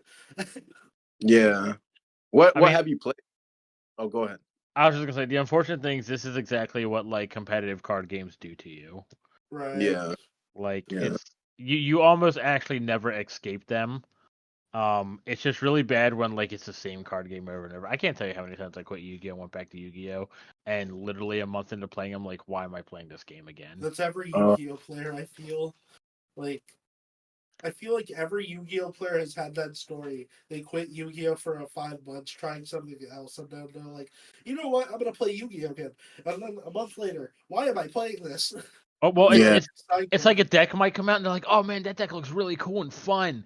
I'm gonna buy it and build it and play it, and they do, and then it's like the deck is meta for a little bit, and then like 3 months later, a ban list comes around and that deck gets hit, and it's like, okay, What's the point? well, Yeah. I already invested money back into this game, so now I gotta keep playing, and then you're like 6 months in, and you're like, now this game just blows. Do y'all play Yeah. Magic? I've No, played some, but I don't really play it that much. Ironically enough, Magic Horse plays Magic, and then so does Cake too. So it's like I hear things about Magic through them, but like I've never really actively played it myself, just because I don't know. It's I know that it game doesn't in and have of the sex itself. appeal that Yeah, Yu-Gi-Oh yeah, does. yeah. I know that game in and of itself is like expensive, and I know it's crazy expensive because even the starter decks are like $40 minimum, and that's a crazy price for me. And then they have some different formats, but I would believe that it's a pretty balanced and healthy game for the fact that it's the oldest TCG, isn't it? Like even if yeah, it's not the oldest, I definitely know it's the most popular. Um, I doubt the community. I don't know if the community is like Yu-Gi-Oh or not. I think Who? Oh yeah, Shindog said he heavily played. Maybe I might ask. I'm not trying to get into Magic, um, but it was something I was curious about, like what that community is like. Because I know what the Yu-Gi-Oh community is like. I've seen it, I've heard them. It's something different. Pokemon Yeah, seems, Pokemon seems like friendly. Like people still, get how they get, but it's Pokemon. Um, yeah. yeah, so yeah, I'd like to just see what that community is like, or like that aspect of it. The the big three in trading card games has always been Magic, Pokemon, and Yu-Gi-Oh. Yeah. Yeah, But I think Pokemon is or not Pokemon, Yu-Gi-Oh is starting to fall, and I'm kind of hoping that like Yu-Gi-Oh falls and Lorcana just takes over that space. What's look, interesting is I'm finding that at least Magic isn't necessarily dwindling, but a lot of Wizards of the Coast's reputation with the Magic community is dwindling more than Konami necessarily. There's some dwindling relationship between the players and Konami, but it's more like the card product is dwindling rather than the relationship. Well, that's because Konami never had a relationship with the players. Ew. uh, what's up with Magic though? What did you say was dwindling with Magic? The player relationship with the company, because Wizards of the Coast traditionally has been pretty good about like protecting Magic players' investments in terms of financial and stuff like that. Hmm. But with that anniversary set, I think it was last year, where they basically released like a big set for like $1,000. It had like 4 booster packs, and the chase cards in them were like reprints that aren't even legal for the OG Magic cards like Black Lotus. It Hmm. was something else. It was entirely, and you weren't even guaranteed to pull all of those cards. So you would need to have multiple of them, Yeah, multiple of and those it's a sets, thousand and bucks for then just one. $1,000 for that set for like the four packs in a set. And then worst part is they were limiting that set anyway, so you could only buy them from either the site directly from Magic the Gathering, or if you bought it from an LGS, I think the LGS only got a limited amount, like 5 or 10 of them or something. Hmm. It was a big mess in general with the whole situation. Because especially since they were sending part of that limited quantity to content creators for them to open, whether it was Yu-Gi-Oh content creators, Pokemon content creators, because the Magic of the Gathering creators were not going to touch this with a 6.5 pull because they understood how messed up this product was. Yeah, It yeah. was just something. It's crazy, when money gets involved and it turns into greed. Do they forget about the community?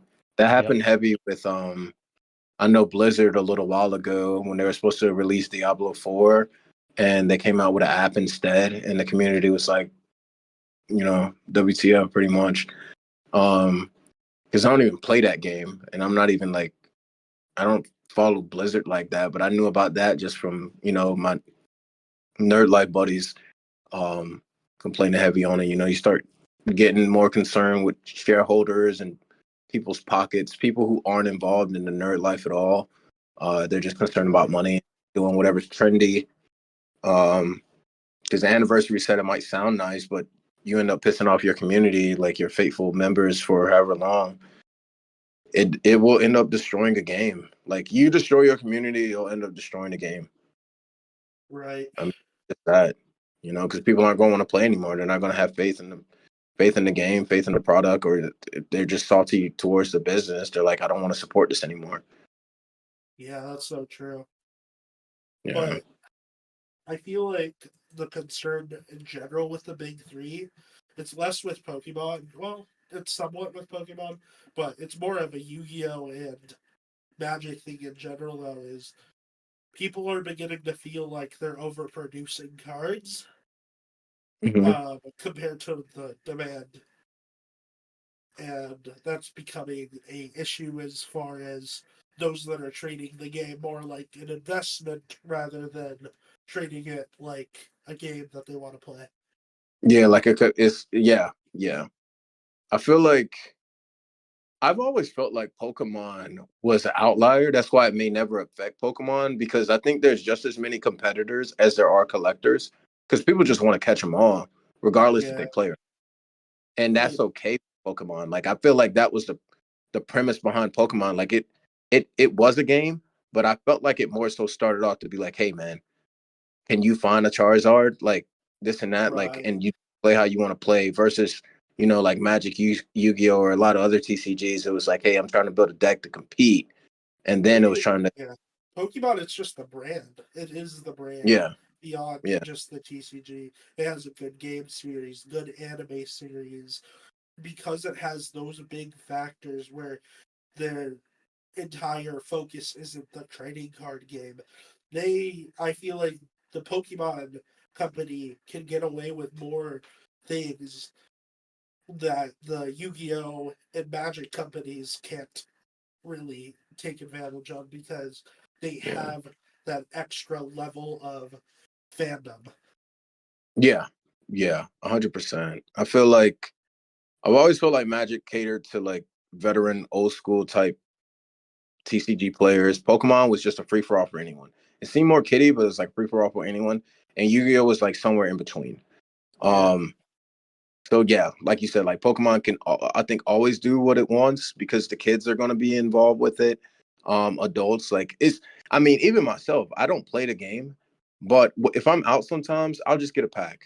yeah, Just to see like what can I get this time, and there's nothing wrong with that. Like with that I'm not spending boxes or money upon money on end, but I don't mind just getting a pack just to see like it's a lot of childhood nostalgia with that. I have not gotten a Yu-Gi-Oh pack. I never really felt the need or sought after that, but and definitely not Magic. Mainly just because they're too darn expensive. Um, but yeah. it is, yeah, it is what it is.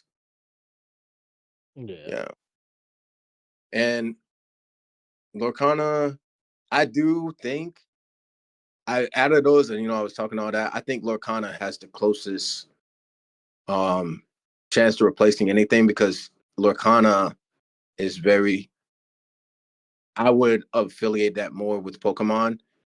Even though I haven't played Pokemon, but I would think that Lorcana may have more strategy to it.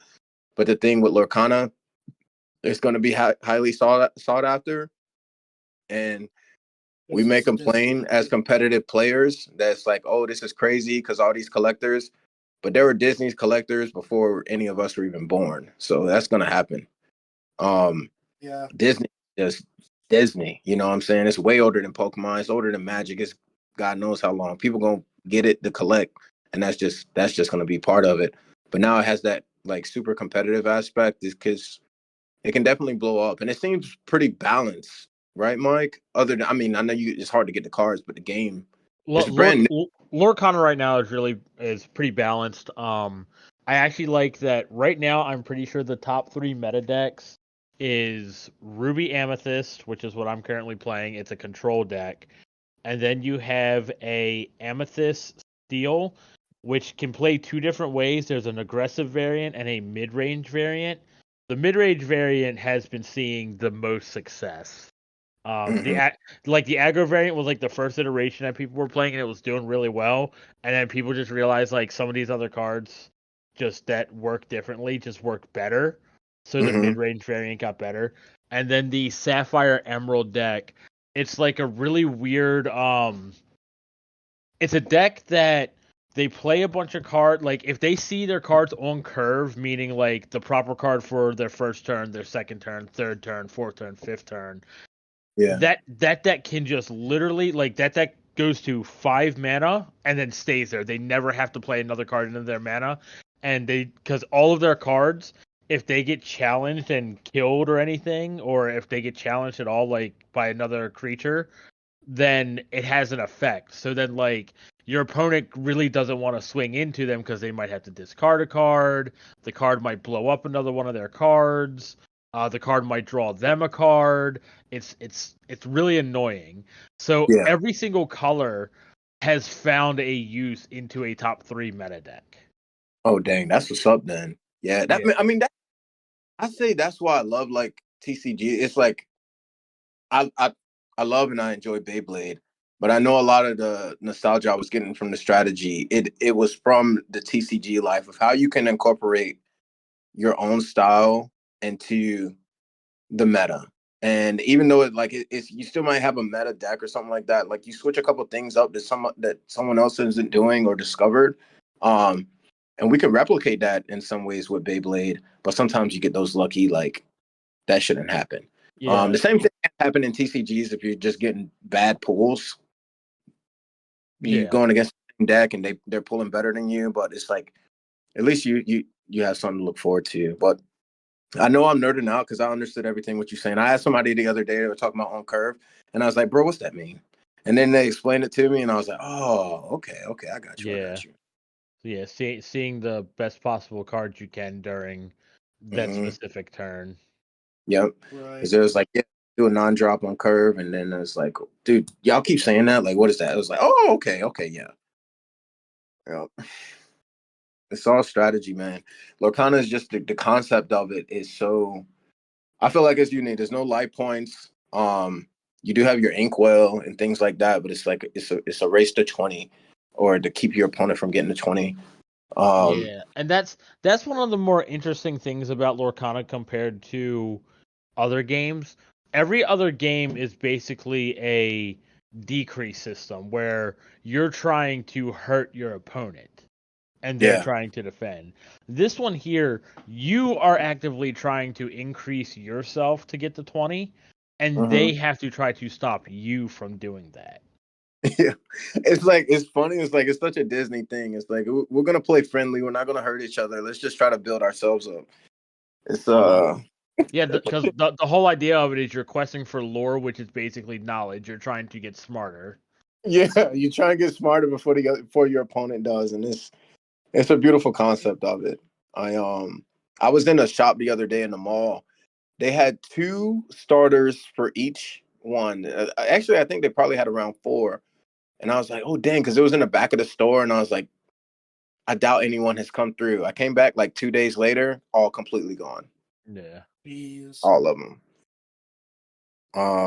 I didn't get any. I have them all, but yeah, I'm about to tell you, like, next time you are in like a store and you see that stuff, like, just message me. I will. What would you say is like out of the current starter decks is like your recommendation to get for someone that's starting in the game?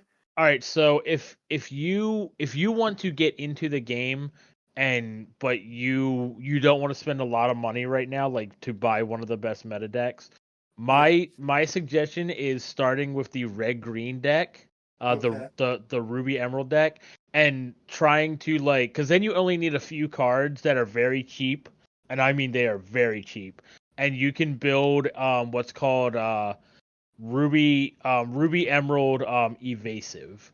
And Is that a and Maleficent? No, you don't need Maleficent.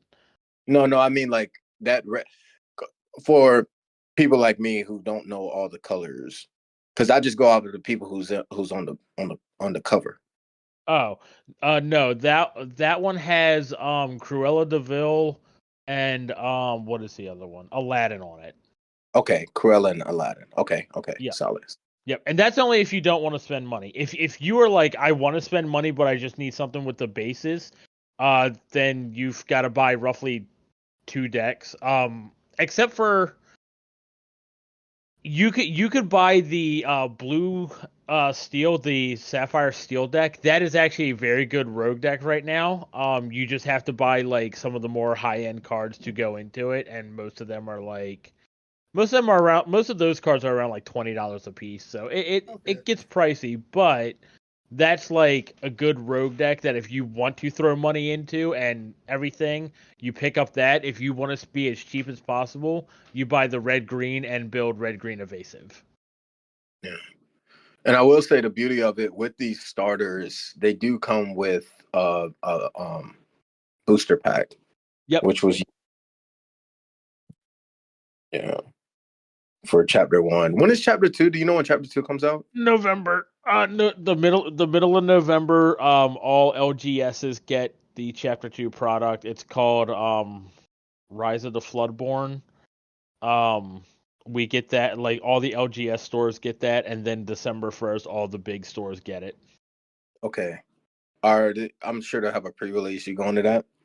Well, no. They don't. They're not doing pre-releases with Lorcana. It's just LGS stores get the product early. Okay. Your local game store gets the product 2 weeks early, so you can get it from them and support the local game store, and then the big corporations get it. Okay. Yeah. Our we have some local game stores. One of them, I'm not gonna say this, man, they mark up so bad. It's like it is ridiculous. Um, but people buy it, you know. Uh, but we do have some really good shops that actually do help out the community as a whole. And then you have some like you only get packs if you're actively participating. Um, but it is great to support your locals Yeah, because for sure. yeah, There's quite a definitely few support. locals in my area that I have visited in the past. Yeah, yeah, Yeah. yeah. Because those is the reasoning why. Like, yeah, it is great if you're going to the major corporation stores because a lot of times you can get it for cheaper. Um, but when you support your local store, because they're also, especially if you're a competitor, I guess I'm mainly talking to competitors because they're the shops that we go and play in. So Yeah. we're not like investing in them. They can't invest in us essentially because the big corporations, they're not hosting our tournaments. We'll be might as well be playing. You can't play card games in a park. I mean, you could try, but the win Yeah, is probably going to put you off after a couple of plays. for sure. Yeah. I mean, what one of the most upsetting things is, especially with Lorcana, with what has happened. Right at the start, LGSs were getting product, and real quickly, scalpers were just going into LGS stores and buying the stuff. Ugh, And of Mhm. course, I because the game is new, and there's a bigger following for this game than there has been for like most other TCGs, because Disney's a big thing. So you've got Disney Yeah. collectors. We've had several people come to our locals that are like, I have never played a TCG before in my life. Yeah. can So tell. yeah. When I went, So I I found one because I went to all our locals and none of them had them, and then I ended up having to drive to another city to go to Walmart.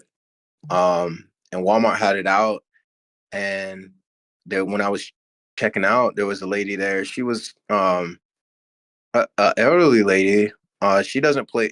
She didn't play any TCGs, but she knew about Lorcana. She was like, "Oh yeah, I seen this on so and so." So it's like it's extremely popular. Like if you're popping up with something, like if I show up with One Piece, unless you're an anime nerd or something like that, like you probably don't know anything about it. When it comes to Disney, everybody knows about Disney. You right. know?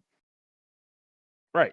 So like that's the whole thing is Lorcana right now is very big, and scalpers knew that. So they were going Yeah, in and they were just buying the product from the LGS stores to reflip it at a higher price. And once store owners started realizing this, they started like store owners had to resort to price gouging, so that way then like the only people that would actually come in and really buy the stuff are the people that want to play. you know, Yeah.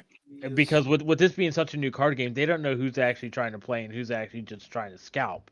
So it Hmm. was, Yeah, it was, it's it's terrible a, it's that a, they even have to do that because Yeah. right some there. people decide to be terrible. There was even a bunch of places that when if you came in and you're like, I want to buy a booster box of Lorcana, they would say, okay, but we're opening up the booster box and you take the packs without the box. So that way, then they couldn't resell the sealed Oh, box out of online. box. Okay. Okay. Yeah. Yeah. I was like, why did they do that? Yeah. My locals. So even though like One Piece isn't as heavy as Lorcana, I do respect what they do. Like the only like they could make a lot of money if they were just to sell them. Like all of the boosters that come out because they don't have a whole lot and they're hard to get, but they only give them to only way you can get them is if you come to play. So they Yeah. really take care of the community in that way, and I respect that because I know every time that I go and compete, I have an opportunity to get a pack, and if I make like top cut or something, I get like a couple. But it's like I said, like I invest in the store, because you pay to enter into the tournament and they invest back in us. I don't have to worry about going in there. And then there's like, I'm not saying I do it for the reward, but then there's like they don't have anything to like give back. Yeah, Um, my local store now, they have the Lorcana like what's it called? League board. So, they put your name on the board and every time like you win a match, you get a sticker and by the end of the month, they know, who's like in top and they get like special pricing because that's something Lorcana is doing. It's called the mhm, Lorcana League.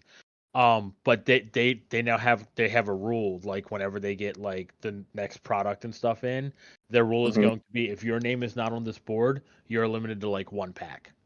Yeah, So, yeah. they know you are here as a player to buy cards. You're not here to just try to scalp. Flip it for some money. Yeah, yeah. Mhm. That's the only time I think that you can buy is when we do the pre-release. You can buy a box, um, for the pre-release because everyone that is there is playing to compete. That's the only time I think at the local shop that I play at. Do you think you're gonna travel to any regionals? If they have regionals, yes, I will. I'd like that answer. It wasn't even a thought. It was like if they do it, yes, I will be there. Yeah, Um, let me know. Let me know if y'all go to one, man. I would like to, if I'm off, even if I don't play, like I like to travel and just I don't know, spend that time out. yeah, no Uh, problem. I'll let you know. For all I care, yeah. I'll be like James. I'm gonna give you like a weird loaner deck, and I'm gonna pay for your entry, so that way then you can give me the packs. I You got you. you I are a got you. body now. That's the person. Yeah, I hear that, man. Yeah, whatever it takes. So You you you know, can you can literally walk up to every match. I don't know what I'm doing. You get the win. yeah, yeah. Um, Jay, you're not gonna jump back in anything. You play video games though, don't you? Oh yeah, I play a lot of I play a lot of 2D platformers, Tetris, Mario Kart. To be honest, like I'm just very much about. Generally, I try and go for the single player experience type of games, just because I feel like the best rival is myself sometimes. Yeah. Is it that, or do you be raging out? That I to be honest, it's mainly in Smash Brothers. I noticed for some The reason, truth, Smash yeah, Brothers is that game. No matter who you are, you're gonna get mad at some point. yeah. Um, like so I It was try funny, like, not to I, play it. I don't know. I don't know about that. I tend to make other people mad with Smash Brothers, and I get mad because I just yeah. I just I just play Ike, and I literally just keep hitting up B. I'm trash at Smash Brothers. I'm trash at first person shooters. Like the only competitive like game I play is League of Legends on the computer, and that's got a very toxic community, but I'm content now with just playing for the enjoyment of playing the game. I'm not like good at it or anything. But yeah, that was funny because I was like, do you play those one player games because you would like them, or do you be raging out and you gotta? It's a combination. I enjoy the one player games. Like to be honest, I would say outside of video games, the other game that I very much enjoy and I wish I could play more is chess. I've been Yeah. playing chess since I got taught how to play when I was like 4 or 5.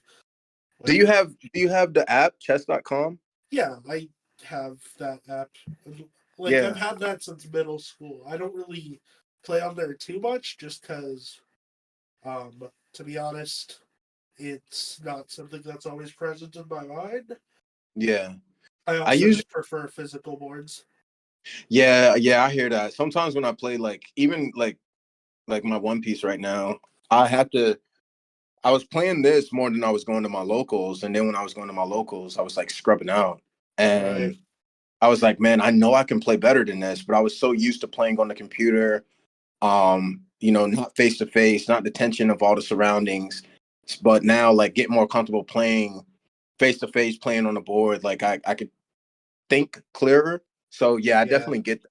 But with chess, and I play chess.com for a while. I was playing like every day, and then like I stopped, but I'm getting back into it now because it like, even though chess like it can be frustrating and it's a big mind game, and Yeah. it's the game that I played the longest, and it definitely calms my nerves.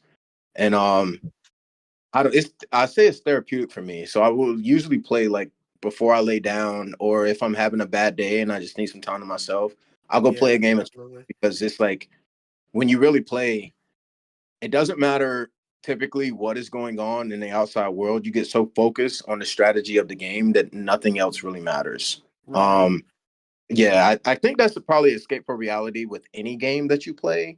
But chess is Yeah, the only one that doesn't make me like, you're not gonna rage quit chess. You're not gonna for like sure. be Like, screaming like, "Hey, what are you doing?" This and that. Like you might lose and you be like, damn, you know what I'm saying? But it's more therapeutic for me. I think the big reason why though is because chess, because of how it works as a strategy game, is very minimal in terms of luck factors. Oh, and is Because Yeah. there's yeah, no ability to draw cards to play your piece, right? yeah, Because it's basically in your control about 100% of the time of what you're going to do, and you can predict what your opponent is going to do based yeah, on what you just did.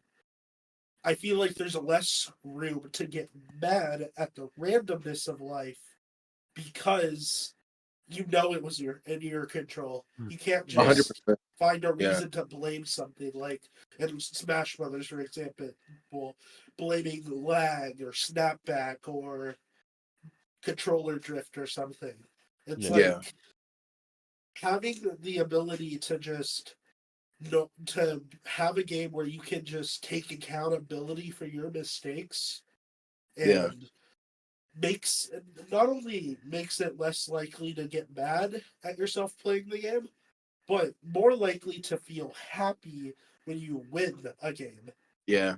I've even I've even had times when I've lost at chess, and I was like, man, that was a beautiful move they did. Like Yeah, I don't say I enjoy losing. I won't ever say I enjoy losing, but if I lose, like I feel like, oh man, I'm definitely gonna win this, or like I have my strategy. When I get into a checkmate position, if they checkmate me and I did not see it coming, I do appreciate that.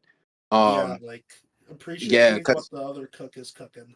yeah, you know what I'm saying? Because it's like there was no, like you said, there's no lag in this.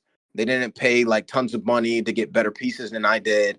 It was just straight Right, up like, hey, they strategized better. They saw something, and it opens my eyes to a different like strategy is something that I can, use in my arsenal for a little bit later. But it's all like it's all balance. And as I play chess, it's really like who's gonna make the first mistake. yeah, That's all I think about it. Like who's gonna make the first mistake, but not only that, like who's gonna capitalize on it? Because I know I right, make tons of mistakes, but if you don't capitalize on my mistakes, for then sure. I have an opportunity to come back and capitalize on yours and vice versa. And that's all the game is. It's like it is the most balanced game. There's no nerfing, there's no buffing, there's no set adaptations. It's just like this is the game, go play. Yeah, I Yeah. Yeah. think for me too is I especially prefer in-person chess to online, but that's mainly just because for me with chess, because how very low impact, very on point chess is as a game of this is your thoughts against your opponent's thoughts on the board. I feel like you can also have a good discussion with your opponent while Yeah. playing. Like, I Yeah. feel like chess is one of those games where you can just sit down, get to know someone for a good hour while y'all are trying to conquer each other's pieces. Yeah. I ain't gonna lie, I do not talk. When I play, I have to focus. I'm not a good multitasker.